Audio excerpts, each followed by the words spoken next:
The father of Nicola Hughes, one of the policewomen murdered by Dale Cregan, has said that the attack on his daughter would not have been prevented if she was carrying a gun. Bryn Hughes, 53, joined Philip Schofield and Holly Willoughby on This Morning on Thursday to discuss how the death of his daughter has affected his life and how he's moving on from the traumatic events.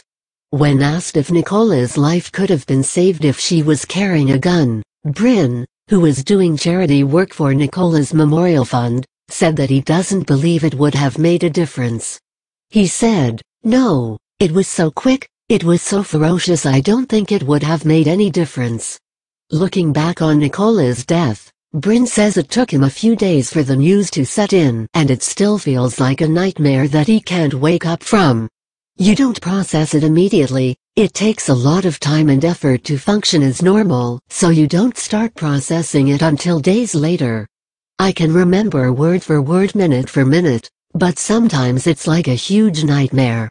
It was huge. At times you want to step back from the world and be withdrawn into yourself. The death of Nicola had a ripple effect on Bryn's life. In July, he split from his wife, Nicola's stepmom, Nat, and he is having treatment for post-traumatic stress disorder. Bryn says, "After it happened I buried a lot of stuff. I concentrated on my son, wife and my mum, and made sure they were okay because I was a big strong dad and husband, and I ignored myself.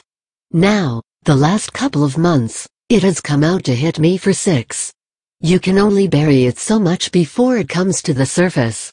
One-eyed gangster Cregan murdered Nicola and her colleague PC Fiona Bone, 32, after luring them into a trap while on the run after murdering gangland rivals, David Short, 46, and son Mark Short, 23.